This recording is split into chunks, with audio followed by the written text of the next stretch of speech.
this session, we're going to examine the question, what is science? And associated with it, what is biology? I want to begin the discussion of what is science with perhaps almost an apology. It turns out it's not so easy to define it. Most of the time you pick up a book or you pick up a dictionary, they'll have a definition. But I would suggest that a real close examination tells us that science is actually a very difficult thing to define.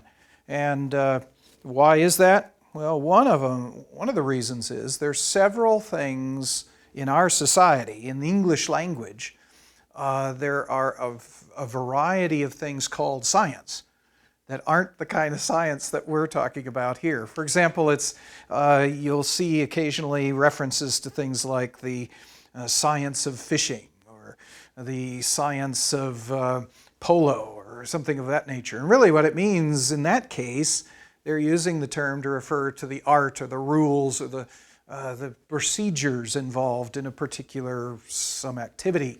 And that's not what we're talking about. Also, there's another reference to things like, I've heard people say, science gave us the light bulb. Science gave us the airplane and Velcro and all of this sort of thing. That turns out not to be the science I'm talking about either. The science I'm talking about didn't actually give us anything, didn't invent things. This is actually something we call applied science. It turns out science doesn't actually give us anything of value, doesn't produce anything of value. Its purpose is to get understanding.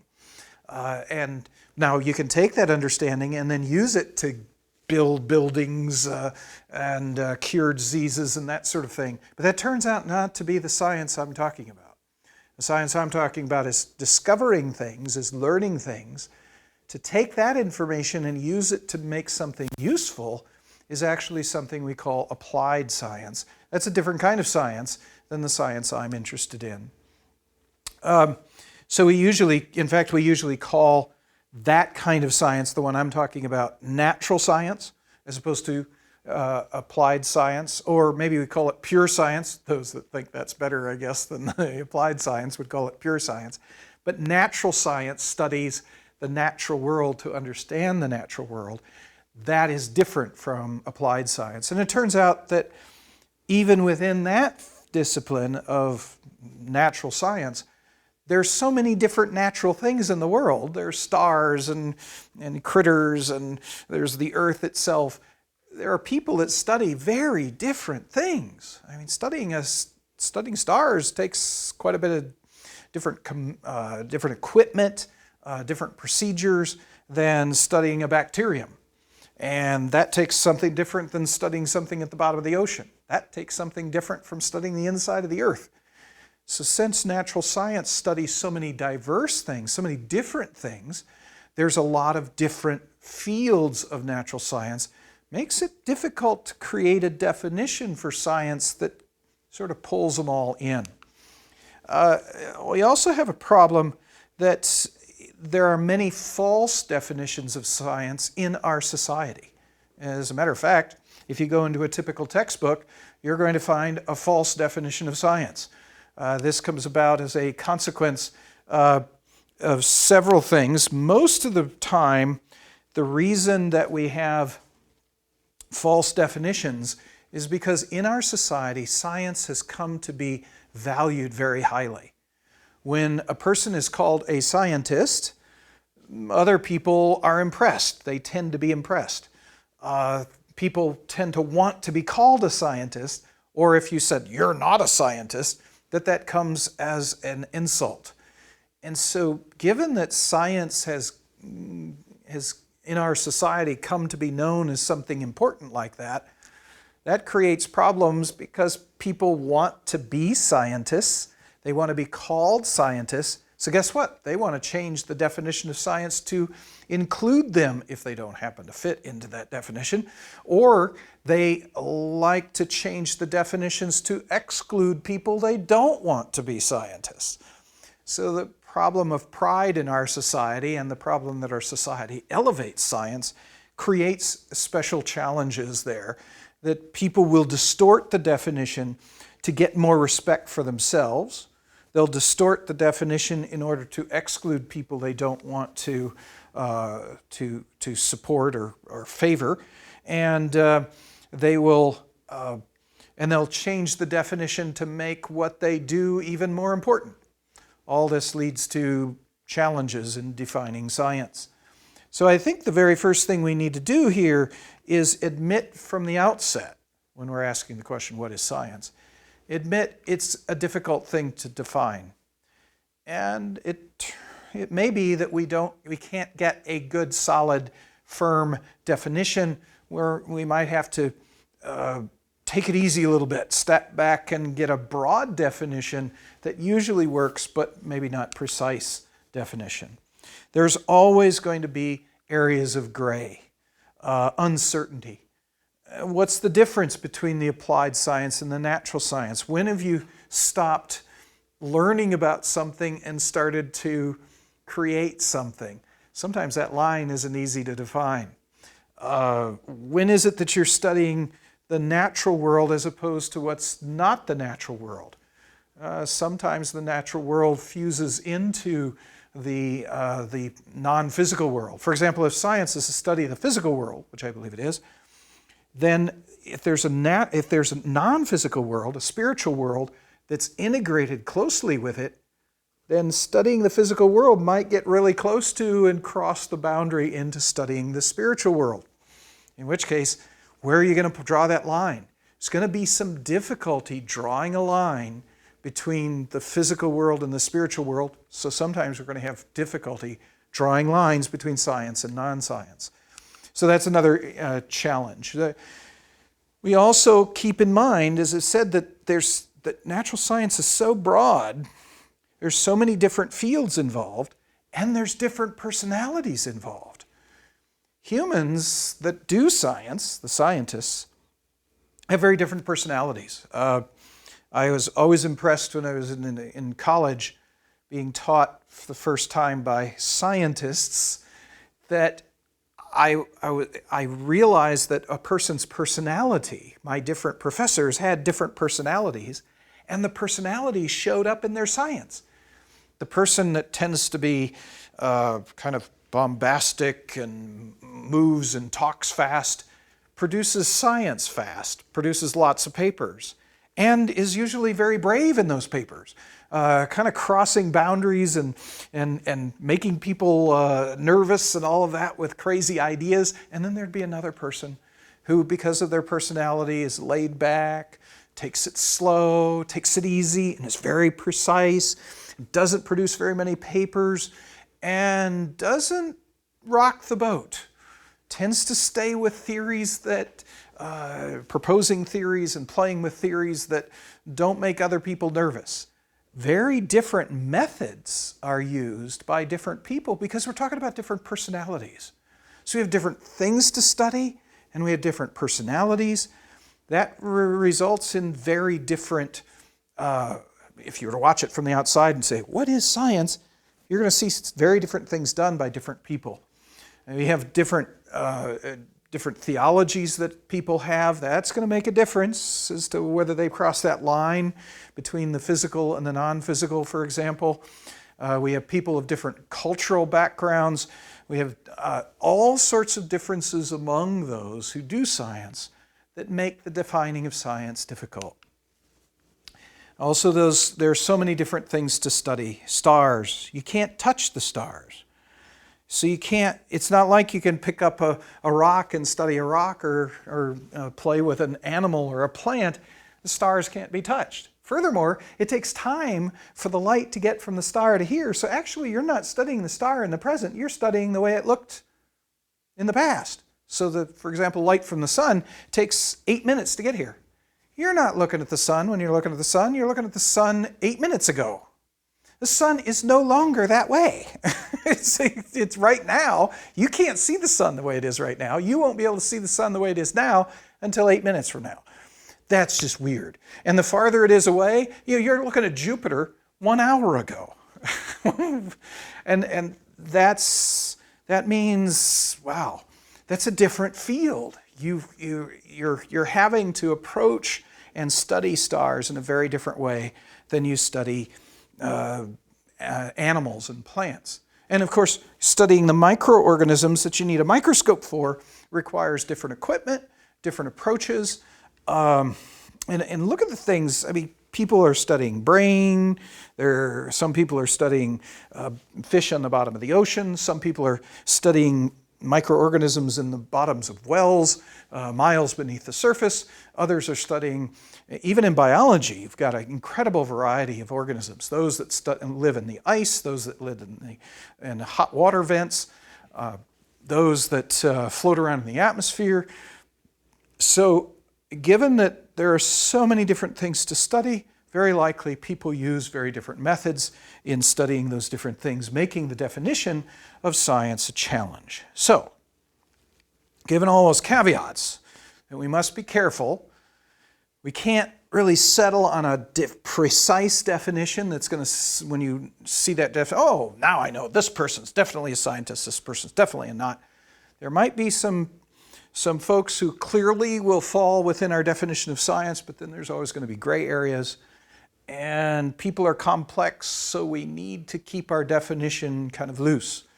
So here's what I'm going to do in the definition. I'm going to define science in a sentence, but I'm going to work through that sentence phrase by phrase to help develop that concept of a science. But it's going to be a loose definition in the end.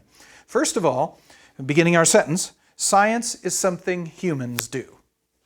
Okay. In other words, it's something humans created. It wasn't created by God. God didn't give us science.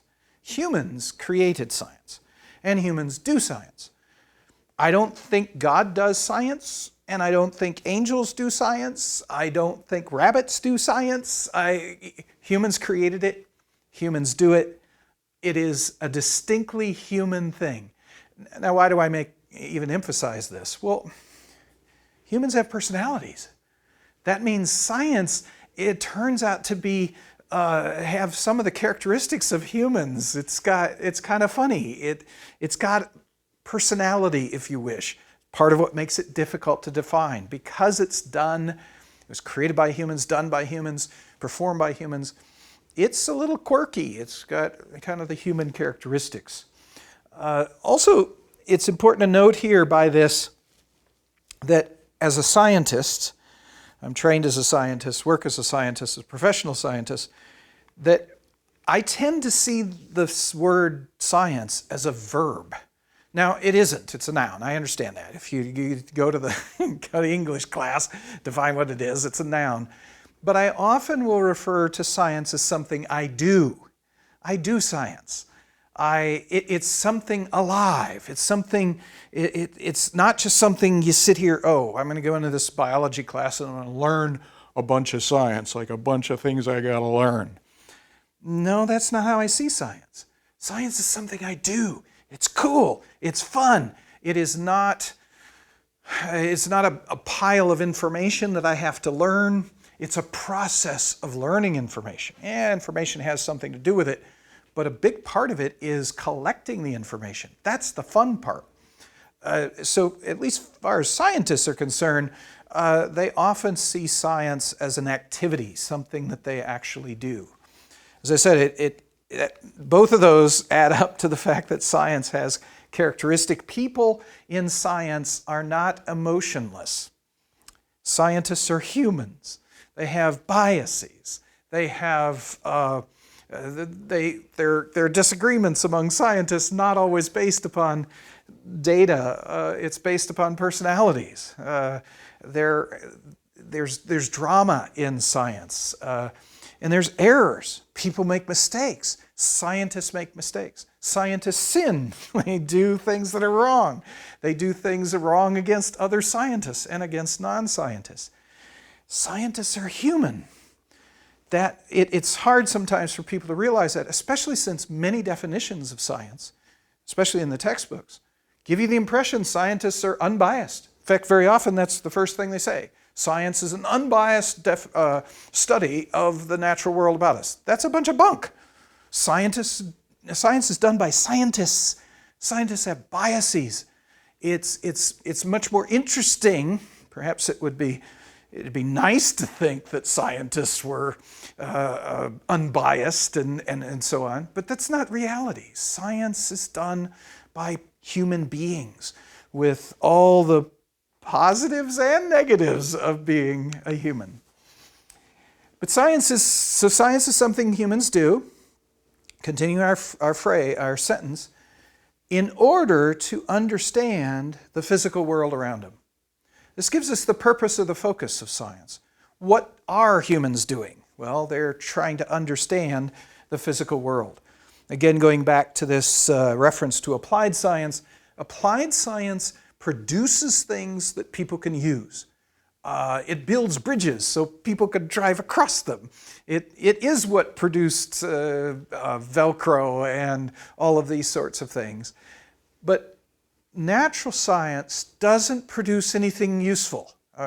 Stress this, perhaps overstress this to make my point. Pure science or natural science, or sometimes called modern science, does nothing at all useful. It just doesn't do anything useful. Doesn't give you anything useful. So if you want to cure a disease, science isn't what cures disease. Applied science does. Medicine cures disease. That it addresses problems like that, solves problems, gives solutions to problems. It gives things to people. Science does not do that. Natural science does not do that. Natural science's purpose is to understand. Take the child that's just been given a new toy, and the child wants to take the toy apart to figure out how it works. That child is doing science, okay? The child is trying to understand how it works, as opposed to, now that I understand how this thing works, let me build it, or let me build it better, let me improve it. Now the child is no longer doing science, the child is doing applied science. So this comment, to understand the physical world, focuses us on the fact that science's purpose is not to create anything useful, but to understand things. It also means that what the science is studying, what it focuses on, what it's trying to understand is the physical world. It's not trying to understand God. It's not trying to understand angels. It's not trying to understand the mind. It might understand the brain, but not whatever this thing is we call the mind. It is focusing on the physical world and attributes of the physical world, things in the physical world, but not outside the physical world. So theology, the study of God, studies God. So it focuses on God. Science studies the physical world, one of the things that God has created, to make that distinction. So to understand the physical world emphasizes both the fact that the purpose is to understand, not to build, not to create, but to understand, and that what's being understood is the physical world. Thirdly, science is something humans do to understand the physical world. By what process? The process is proposing theories of explanation, theories of understanding.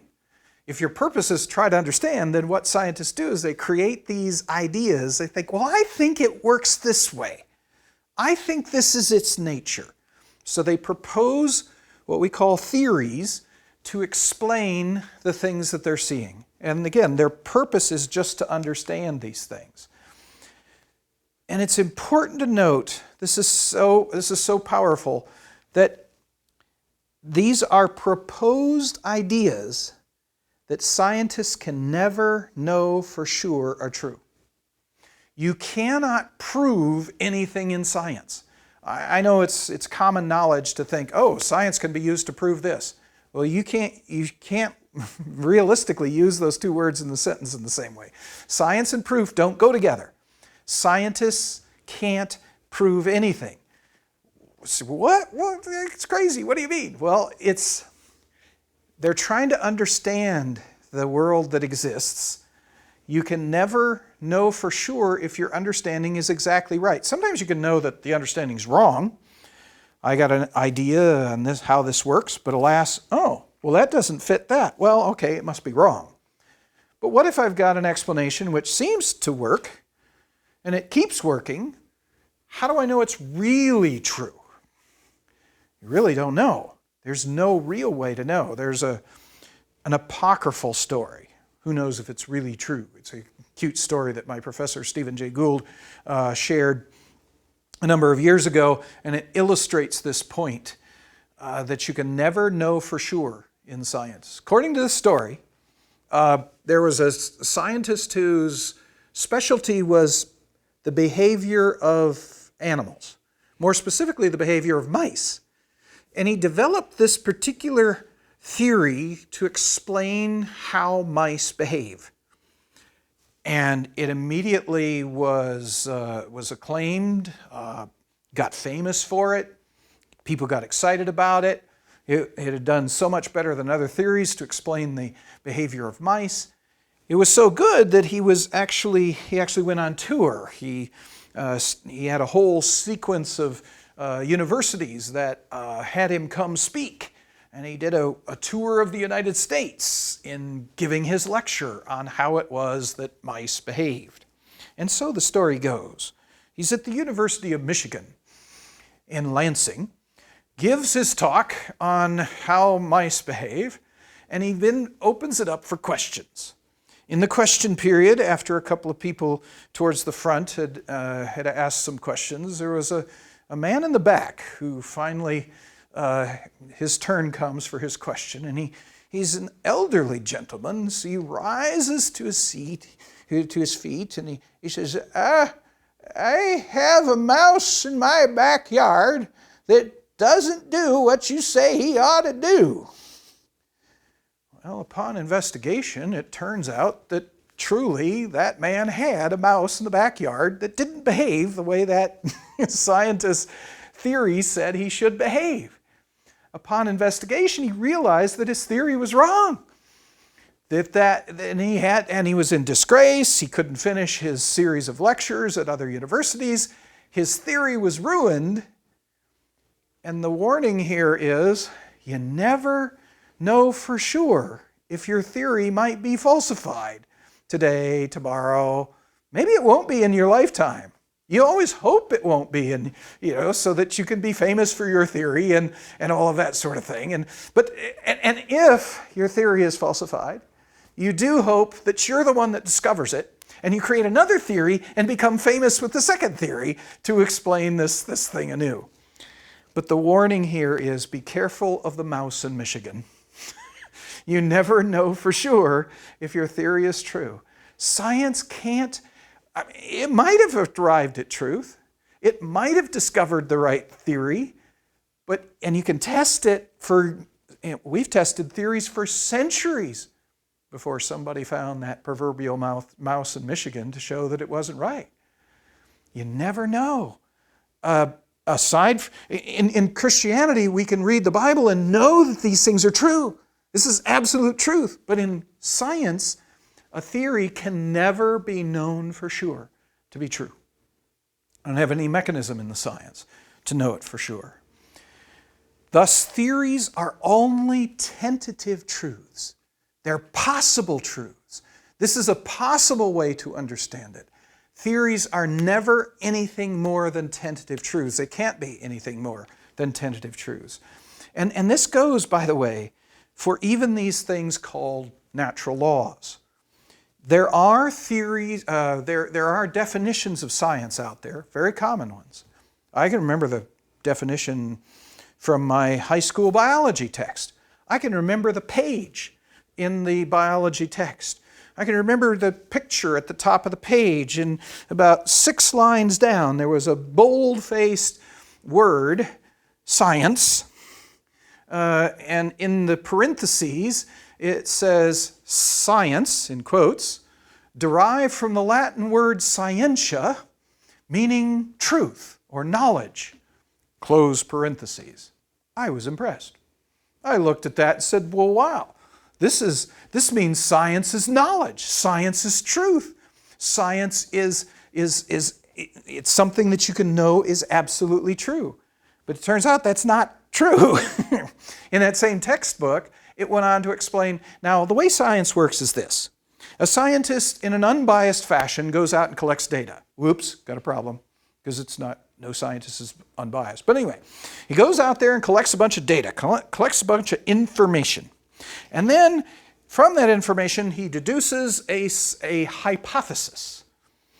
And then he takes that hypothesis, scientific hypothesis, and he tests the hypothesis to see if it works. And if it tests well enough, long enough, it becomes a scientific theory. And if he continues to test it, and it continues to pass the test over and over again, it eventually becomes a scientific law. That's what I was taught. That's a bunch of bunk. Okay, that's just all bunk. First of all, in science, we don't make a distinction between hypotheses and theories. I know of nobody that makes any distinction like that. That's only in the textbooks, in the definition. A theory is a theory is always a theory. A hypothesis is a theory, and always a hypothesis is a theory. I mean, they don't change status. And a scientific law is a scientific law from the moment it is invented. Because a scientific law is a special type of scientific theory. It's a theory that makes a statement about a general regularity of the universe.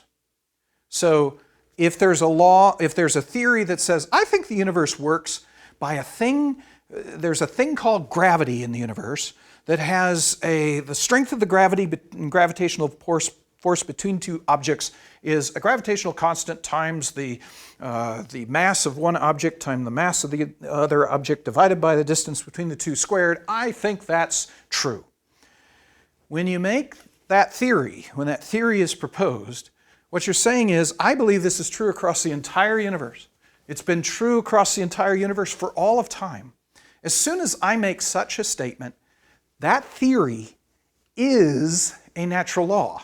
You're making a statement about a regularity of the universe. And as soon as you do that with any theory, that theory is a special kind of theory known as a natural law.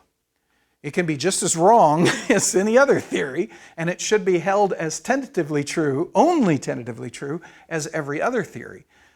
But a theory doesn't become a natural law. A natural law is a theory, is always a theory, and will always be a theory. It can only be a theory.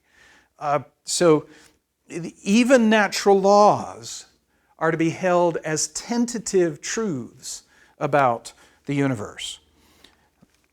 Theories don't become anything but theories. They stay theories even after they've been tested. Since this is true, all theories are to be taken tentatively. And let's add one more piece of information. The theories we believe now in science don't correspond to theories we believed 300 years ago. Think about how many theories, well, you wouldn't know, but if you looked at how many theories we believed 300 years ago are actually believed today, it's a ridiculously small number. It's probably less than 0.1% of all the theories we believed 300 years ago, we still believe today. Science is continually changing. It's deciding, oh, this theory wasn't so good at explaining the universe, we replace it with another one. It's always replacing theories. If that's the case, how many theories in the present are actually wrong? If 300 years ago we're saying that basically all those theories were wrong, are we saying that today we got them all right? Probably not. They're probably all wrong. If we're probably the same situation we were in 300 years ago. They're tentative truths. They might be right. Maybe they're closer to being right, or maybe not. Do we really know? No, we don't know. We only know we got a bunch of theories we have to take as tentatively true. It's very likely that every theory is wrong. Now, it might not be totally ridiculously wrong. It might be really close to the truth. But what part of it is right? What part of it is wrong? Is it 1% and which 1%? We don't know. And so the real truth about science is it might be largely wrong. Rather than being, and some people think it's truth. In fact, it might be quite the opposite as that. So science is something humans do. It's something they do to understand the physical world. It's something they do that understanding by proposing tentative theories of explanation. And finally, there's a value statement put in here. They value theories that fit the real world. This is the last key component. You see, when we create a theory of explanation, we don't just stop there.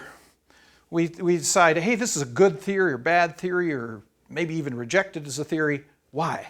What criteria do we use to determine if it's right or wrong?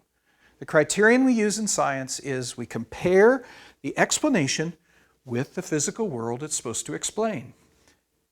If, in fact, the explanation fits the natural world, it does seem to explain the natural world and continues, as long as it continues to explain the natural world, we think the theory is a good theory.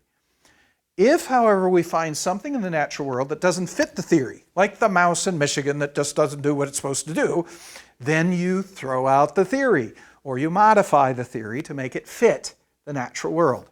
So we've got a standard of truth in science that is the physical world. That's our standard of truth. The physical world exists, it's out there. That's what our standard is. We take our theories, which we invent in our brains, we compare it against the real world, the physical world, and if it fits, then we keep on holding to the theory. If it doesn't, we throw out or modify. Now, by comparison, if you're in biblical Christianity, if you're in conservative Christianity, we hold the Bible as truth. It's the standard of truth. You compare everything to that. And if something doesn't compare favorably to it, you say that it's wrong. The Bible is the standard of truth in Christianity. In science, the standard of truth that you compare everything against is the physical world. That's the standard. So theories that fit are okay for now. Theories that don't are thrown out or modified. So because we value theories that fit the physical world, we can compare theories. Which ones are better? Which ones are worse? Those theories that explain more of the physical world, we think are better theories. If you got two theories and one explains more than the other, well, we prefer the one that explains more. We do prefer theories that have been tested against the physical world. If you got one theory that was just proposed and nobody's checked it out yet, another theory that's been around for a while, it's been checked out and fit the world really well, we tend to like the one that's been tested. We also tend to like theories that make sense, that are logical, that fit with other theories, that don't conflict with other things that we know, maybe even outside of science. And we also prefer theories that lead to other good ideas, other theories to explain things. So it doesn't mean that theories of science have to explain a lot of things. It could be that a theory of science explains just a small amount. But we would prefer theories that explain a lot. So these are theories that are preferred, not theories that are required in science. So here's what it comes down to. Science is something humans do to understand the physical world by proposing tentative theories of explanation and valuing fit with the physical world. So this is biology class. Biology is one of the sciences. So what is biology? Well, I'm going to start there with the word itself. The word biology is from two Greek words, bios, which means life, and logos, which means word or discussion. So if you looked at the word, you might think, well, science is the study of life, and that's actually the discussion of life or the study of life. That's a common definition. But I'm going to say there's something a little bit problematic about it. It's a correct definition if life is entirely physical. But we have the fact that God is a living God and God is a spirit. God's life is not physical, and biology doesn't study that particular life. So if biology is a study of life and it doesn't study God, who is life, then biology doesn't study all of life. Furthermore, the Bible says that Adam is a living soul. Adam became a living soul. The Spirit of God breathed into Adam, and Adam became a living soul. His body became alive. He was a body before he was alive. So it suggests that life itself is not the body. It's not physical. If life isn't physical, then studying the body of Adam isn't really studying his life. And that when you're not studying life when you're studying the life of organisms. So a better definition for biology is the study of organisms, physical beings that have life. So whereas science is something humans do to understand the physical world by proposing tentative theories of explanation and valuing fit with the physical world, biology would be something humans do to understand organisms, physical beings that have life, by proposing tentative theories of explanation and valuing fit with the physical world. And that's the definition of biology that we're going to go with in this particular course.